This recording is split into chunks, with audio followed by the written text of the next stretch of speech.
Good Morning Business, le débat.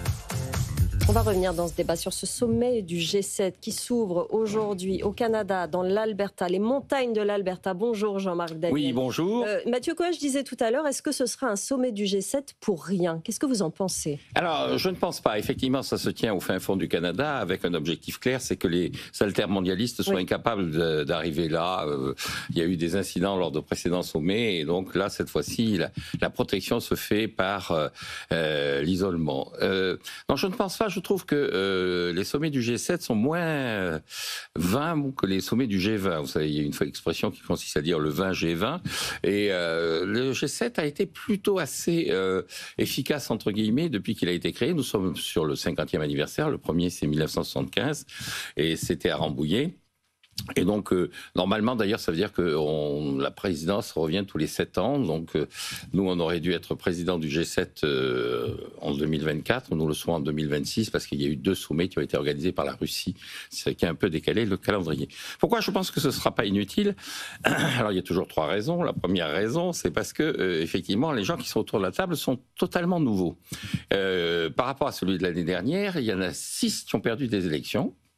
Et donc il y en a 5 qui en ont obtenu les conséquences, ils sont partis. Le 6e, c'est notre président de la République, il est toujours là, mais enfin il a quand même perdu des élections. Et la seule qui soit toujours légitime par rapport à son corps électoral, c'est Madame Meloni par rapport à ce qui était là hier.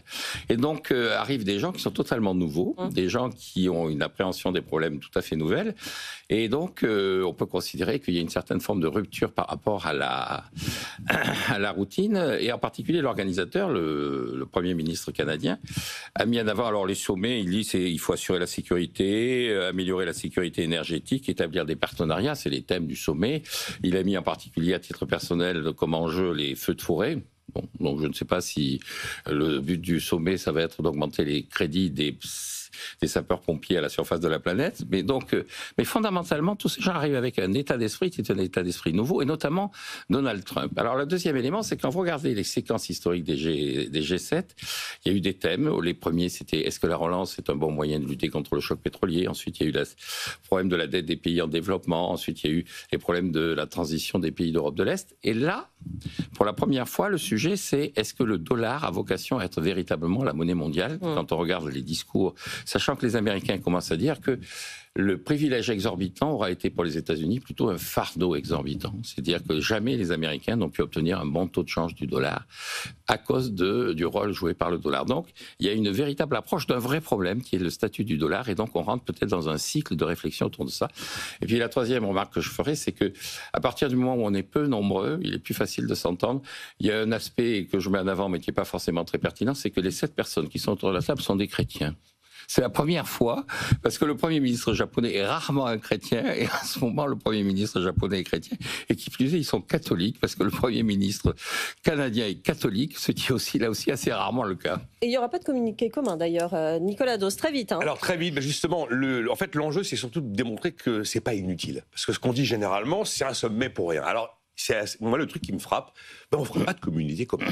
On fera plusieurs textes différents, un texte sur le climat, un texte sur l'intelligence artificielle, un texte sur l'immigration.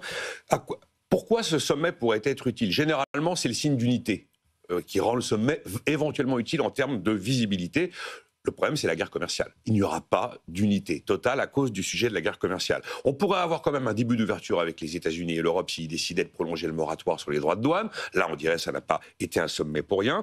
Une position commune sur les crises du moment. Alors, bien sûr, il sera question du Moyen-Orient, mais il y a aussi une très forte demande des Européens et des Britanniques pour qu'on monte le prix maximum du baril de pétrole russe qu'on le baisse de 60 à 45 $. S'il y avait un accord là-dessus, on pourrait dire que ça servait à quelque chose. Et puis, on peut imaginer un renforcement des liens avec toute une série des nations qui seront présentes, qui sont invitées. Il y a des nations d'Amérique latine, le Brésil sera présent, le Mexique sera présent, l'Afrique du Sud, l'Inde. Mais il y a des G7 qui ont laissé des traces, et notamment en 2018, c'était le Canada d'ailleurs qui avait réussi à débloquer des fonds, par exemple pour l'éducation des femmes et des filles, ou encore en 2010, il y avait eu plusieurs milliards pour la santé maternelle, la santé infantile. Voilà, des petites raisons d'imaginer qu'il puisse y avoir des choses positives. Merci beaucoup, messieurs, pour ce débat.